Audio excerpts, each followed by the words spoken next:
entire army, so the whole army marches off. The problem we face here is one of timing. The Islamic records are quite clear that when the Caliph died, his 13-year-old son ruled in his place. Al-Tabari, Volume 20, tells us specifically that his son survived only 40 days after his father died before he too was killed. During this time, the armies from the Holy City returned to Damascus. Now, a slow-moving army would have taken many days to cover the 1,400-kilometer trek across the desert from Mecca in Saudi Arabia to Damascus in Syria. If the army could move at 20 miles a day, it still would have taken them 43 days. When you add up the time the messenger took to bring the message, the time it took for the army to decide to return and get mobilized, and the 43-day march, there is simply not enough time. Mecca is too far away to be believable. However, if the holy city was Petra, then the distances would all be drastically reduced. This problem of distances plagues Islamic history again and again. Mecca in Saudi Arabia is simply too far removed to fit many of the stories in early Islamic history. Now, with the lull in the war, Ibn Zubayr had time to rebuild his defenses and prepare for the return of the Umayyad army. Now I want to show you something. Here are some of the volumes of Al-Tabari's History of Islam. Al-Tabari managed to collect a massive amount of material that he writes about what happened during each year of Islamic history. He devotes whole chapters, sometimes 2 chapters, to every year. But then something strange happens. The battle for the Holy City takes place over several years, but year 70 of Islamic history is of great importance. Now notice, Al-Tabari spends 15 pages describing what happens in year 69, and he spends 27 pages describing what happens in year 71. But where is year 70? Look at this. For year 70, Al-Tabari only records a few lines of text. Did he not find any more information for this year? Or did later editors censor this year from Al-Tabari's record? Only a few lines, but what he records gives us a few tantalizing details. It tells us that Musa'ib ibn Zubair, apparently a brother of Abdullah, brings supplies to the Holy City. Were these supplies military equipment? No, it says he brought many horses and camels. I believe that this is the year that the followers of Ibn Zubair moved south from Petra to the deserts of Arabia to find a place where they could hold out against the Umayyad forces. All details of this year have been removed from Al-Tabari's history. But we know that they obtained many horses and camels, which would have no other purpose than to move many of the people out of the city. This lull in the war continued into the next year. So Ibn Zubair took advantage of the break to undertake a religious project. He decided to rebuild the Kaaba. But Al-Tabari does not tell us where the new Kaaba was constructed. Was it in Petra? Or was it in a new, safer location in faraway Mecca? I believe that the new Kaaba was built in Saudi Arabia, and that the Black Rock was moved there for safekeeping. So even if Ibn Zubair lost the Holy City, he still had the rock and a new Kaaba. After a new caliph was established, the Umayyad army returned. This time the army was bigger, and the Umayyads brought large weapons of war with them. Among them, a stone-throwing machine called a manjanik. The war between Ibn Zubayr and Al-Hajjaj took place for 6 months and 17 nights in the hollow of Mecca. Yusuf ibn Mahak said, "I saw the manjanik with which stones were being hurled. The sky was thundering and lightning, and the sound of the thunder and lightning rose above that of the stones, so that it masked it."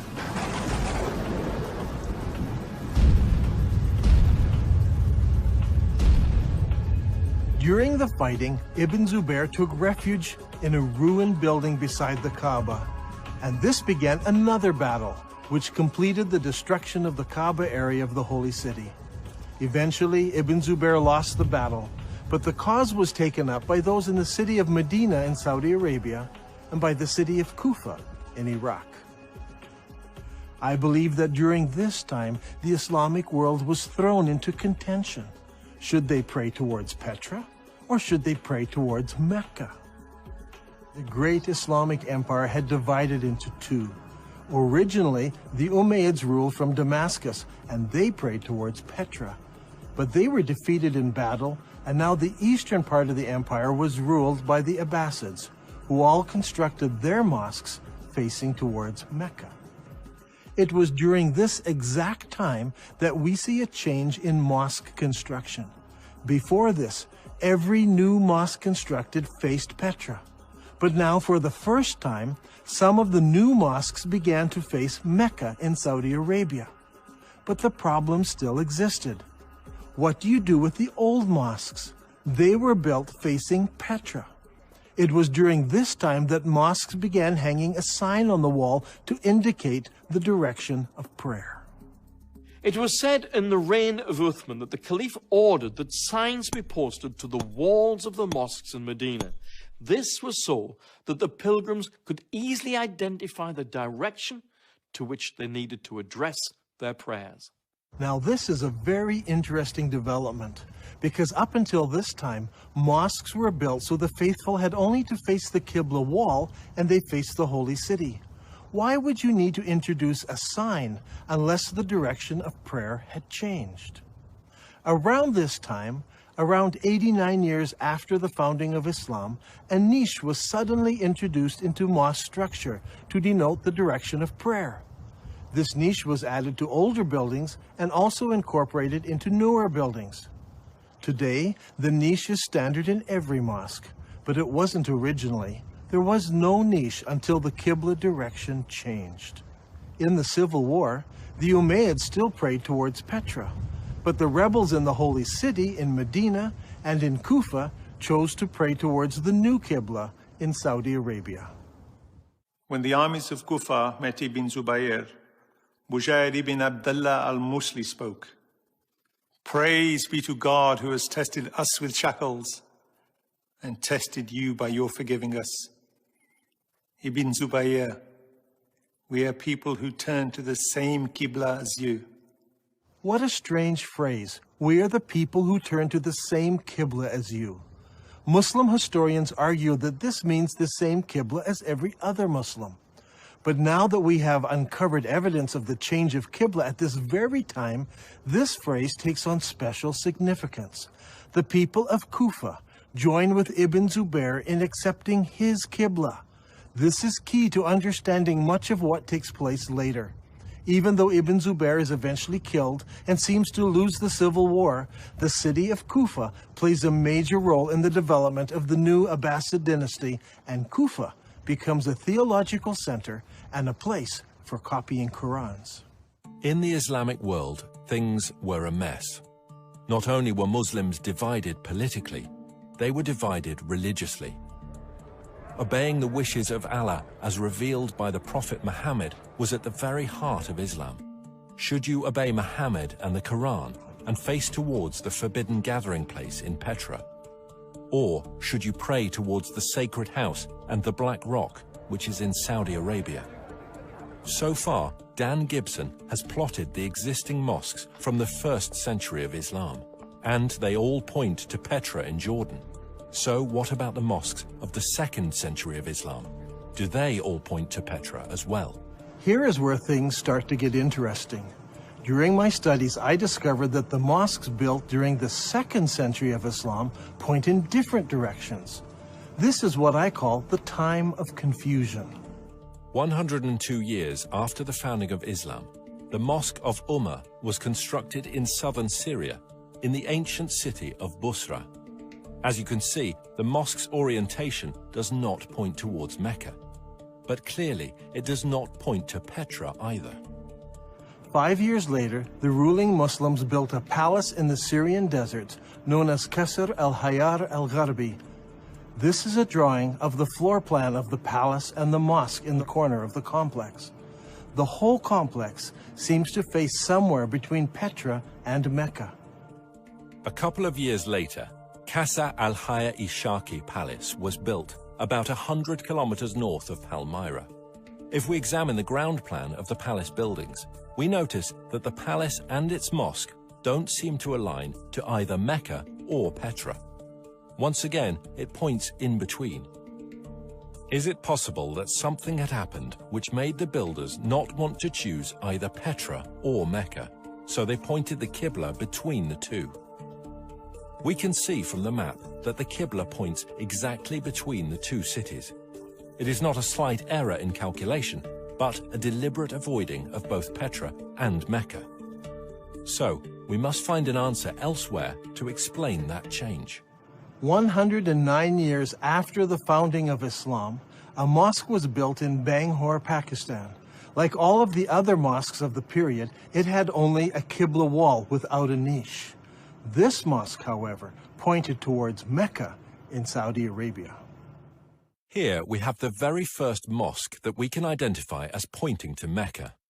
There may have been others built that no longer exist, but this mosque is significant because it's the earliest surviving mosque that we can truly say faced Mecca in Saudi Arabia.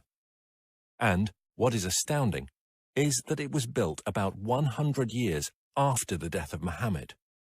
This is very late for Muslim historians, and it is going to cause traditional Islamic history all kinds of trouble. One of the most important buildings in our study is found here on the citadel of Amman, Jordan.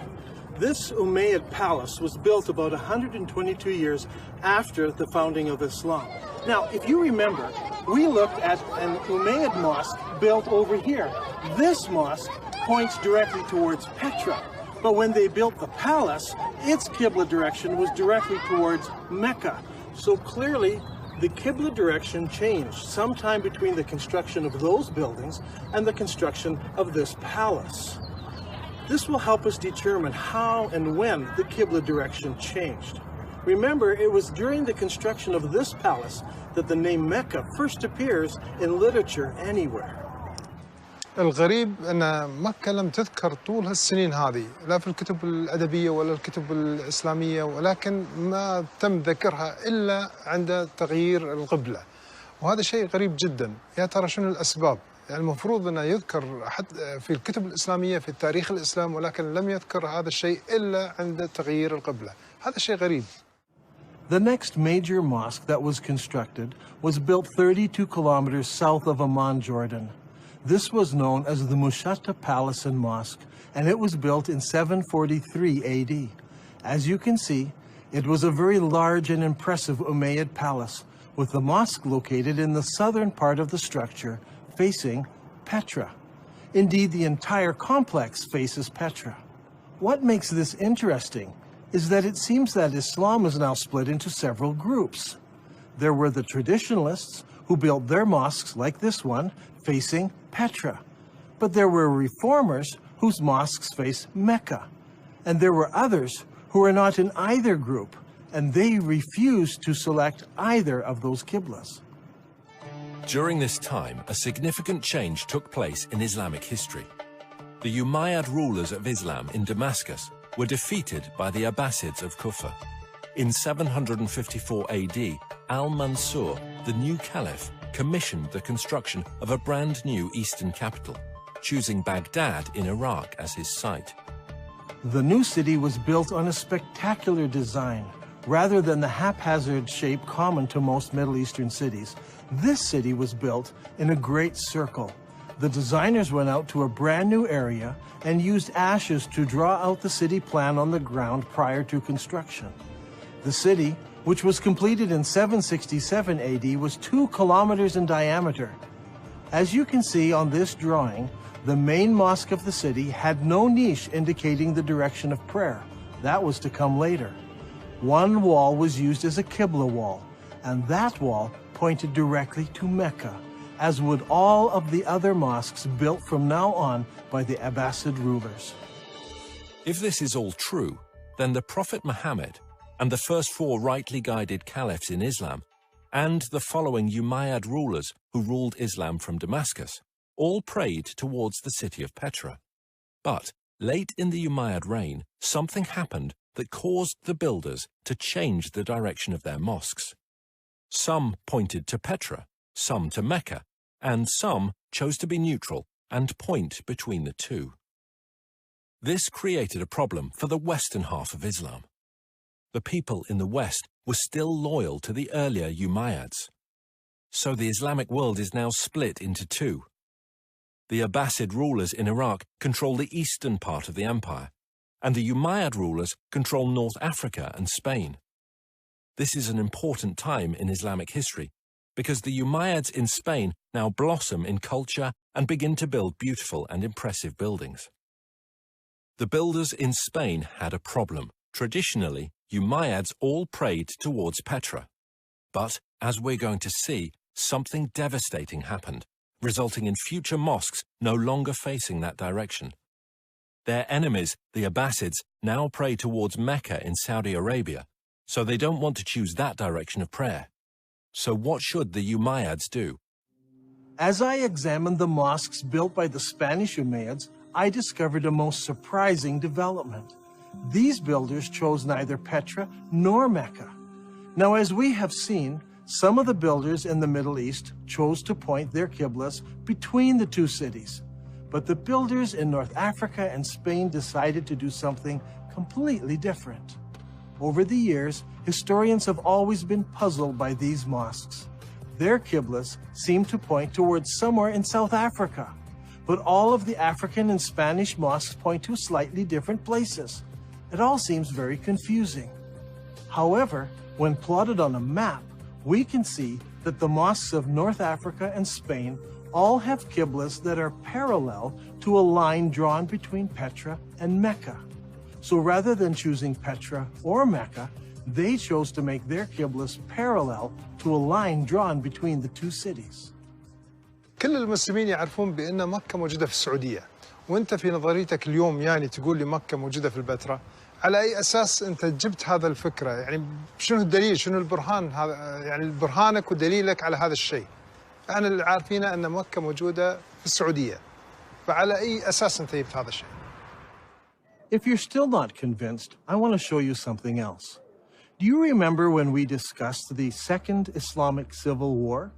Ibn Zubair barricaded himself in the Holy City, and the Umayyad Syrian army surrounded him and kept him there for 4 months.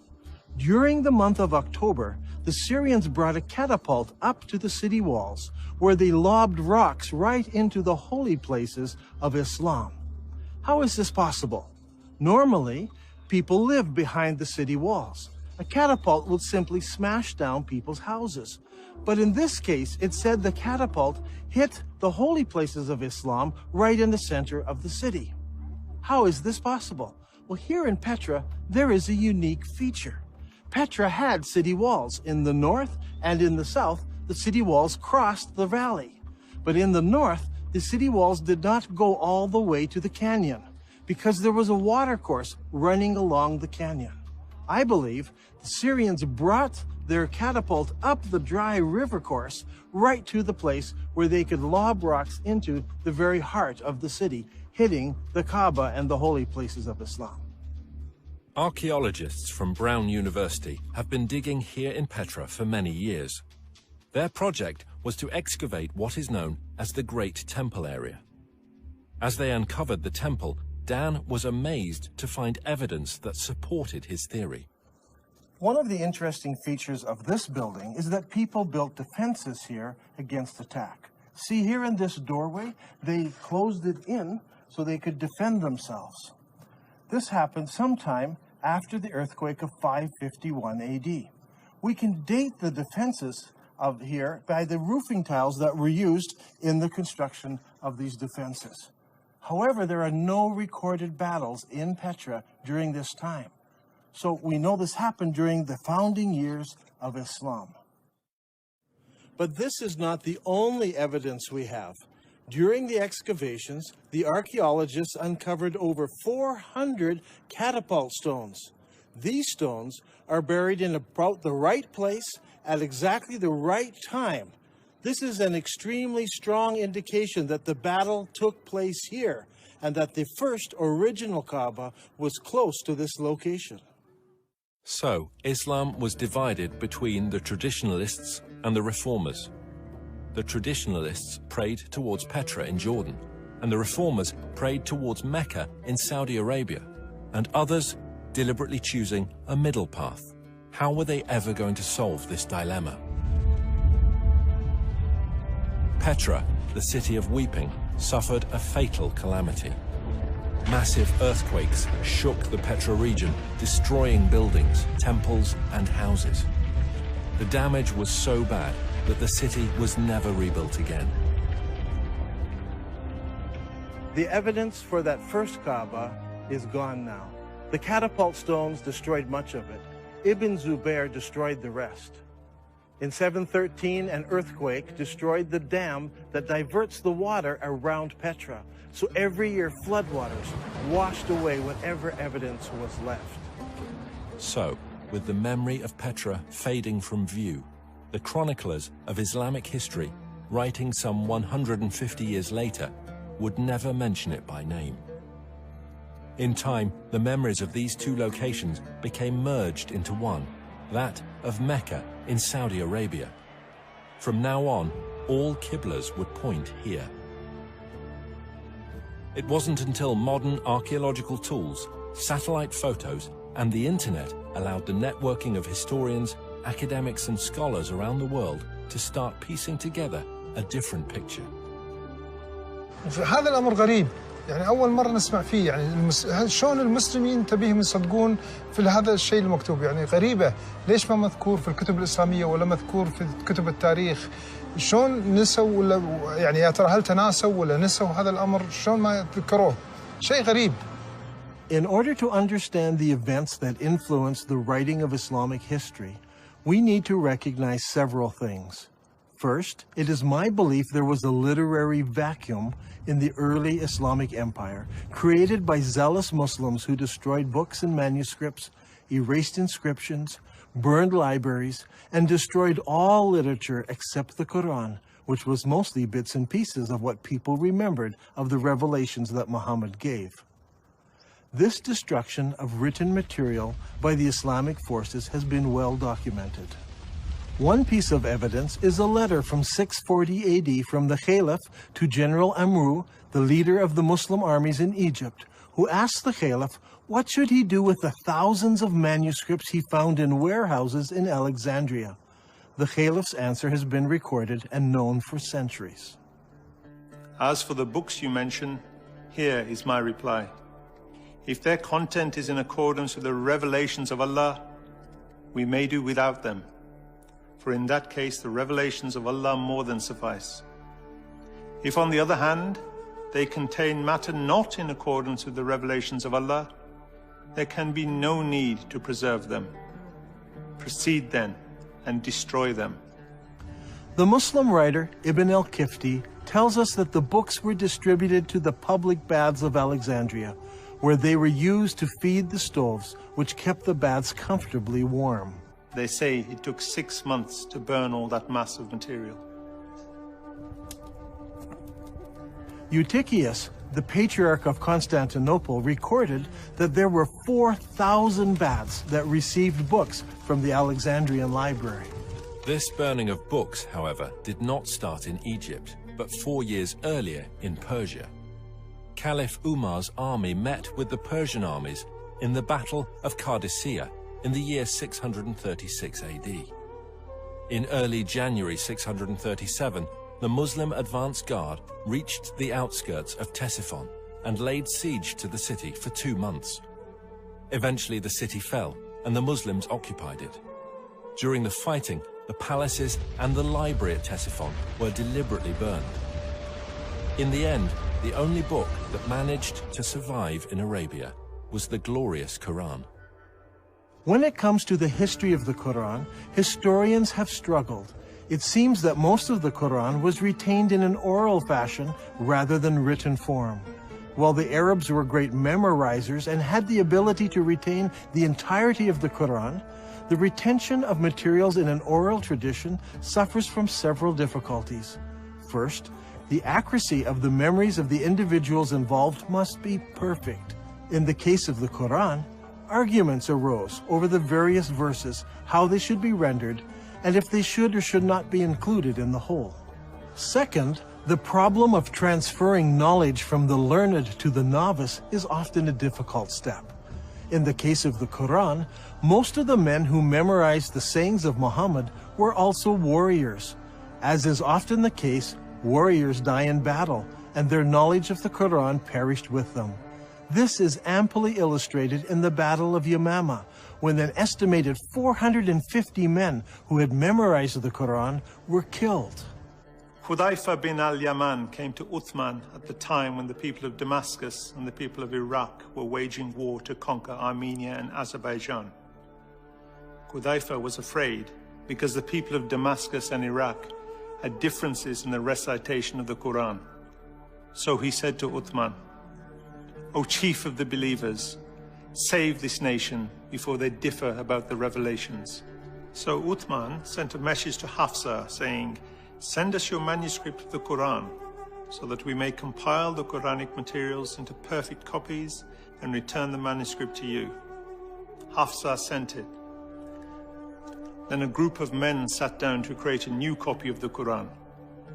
Uthman said to the 3 Quraysh men, "In case you disagree, write it in the dialect of Quraysh, for the Quran was revealed in their tongue." When several copies were written, Uthman returned the original manuscript to Hafsa. Uthman then sends every Muslim province one copy of what's been written, and he orders that all of the Quranic material, whether written in fragmentary manuscripts or even in whole copies, that they all be burned. And so the burning continued. This time, even Quranic materials were burnt. But it did not stop the arguing about what should or should not be included in the Quran. When the new Qurans arrived in various provinces, people argued against them. Sa'id bin Thabit said, "A verse from Surat Al-Ahzab was missed when we copied the Quran, and I used to hear Allah's apostle reciting it. So we searched for it and found it with Huzayma bin Thabit al-Ansari." These 5 or 6 copies were now the only Qurans in the entire Muslim empire. Uthman's order to burn all other Quranic material tried to wipe out all Qurans everywhere, except the few that were held by the provincial governors. In effect, all non-Muslim books were destroyed, and then the Muslims destroyed all of their own books and writings, except for 5 or 6 copies.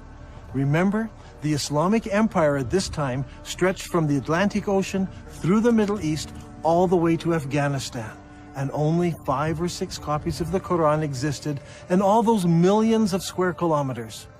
This is what I refer to when I speak of a literary vacuum. Much later, once the Abbasids took control of the Islamic Empire, they recognized this literary vacuum and they set out to correct it.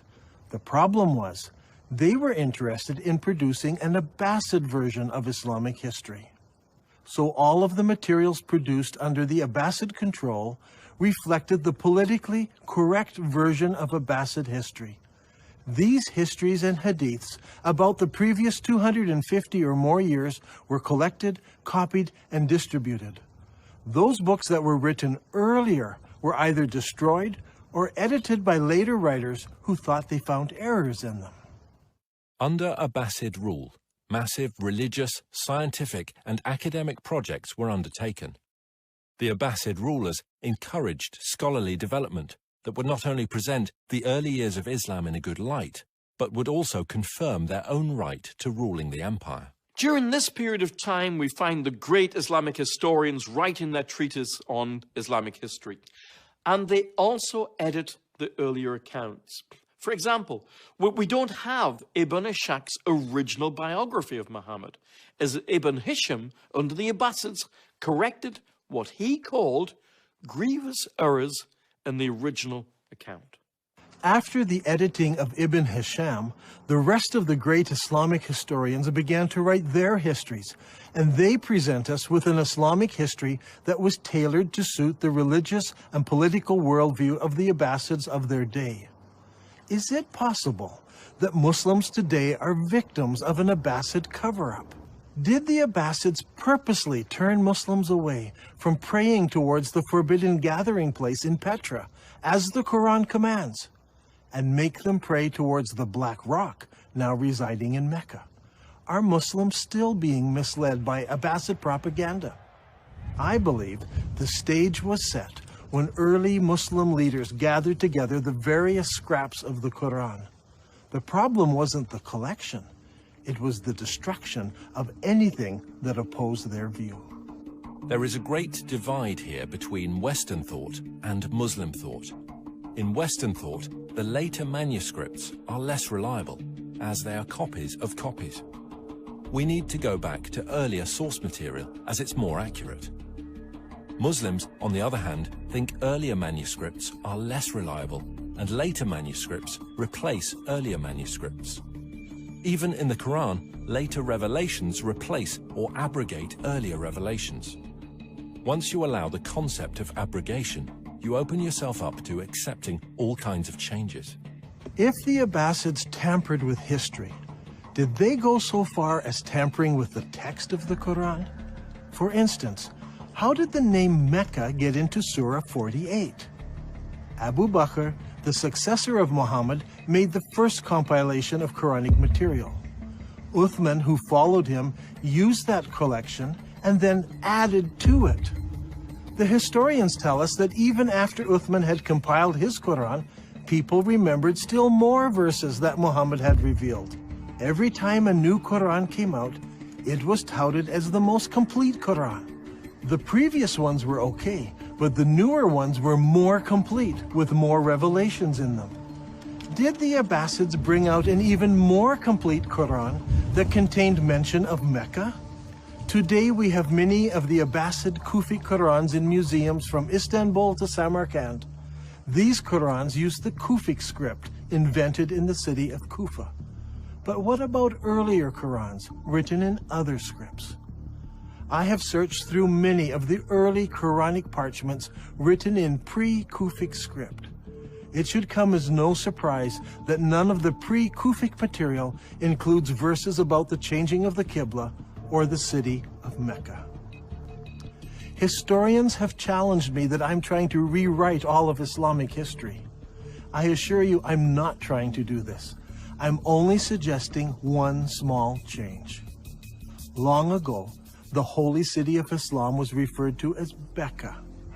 I believe that name was used for the city of Petra after repeated earthquakes killed many people. After Ibn Zubair moved the black stone to Mecca, scribes had only to make one small change to Islamic writing. In Arabic, Becca is written like this. It's very easy to change the ba to a meme. Watch again. That's all it took.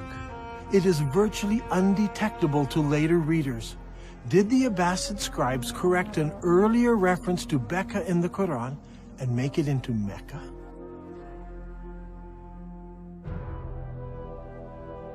I believe that all of the evidence points to Petra as being the ancient city of Becca, the founding place of Islam. All of the mosques of the first century of Islam point to the forbidden gathering place in Petra, and all of the descriptions fit Petra, not Mecca. Muslims are instructed in the Quran to pray towards the forbidden gathering place. The Quran says nothing about the Black Rock. It is clear that although Dan Gibson's research is rooted in Islamic history, and he has a great affection for the Arabic world, his theories will be challenging to Muslims. As faiths around the globe come under increasing scrutiny to prove the veracity of their origins, all religions need to consider serious research they may find difficult. Islam needs to ask if it is possible that over 1 billion people have been misled by Abbasid propaganda regarding how and where their religion began. And, if true, what implications does this have for the average Muslim today?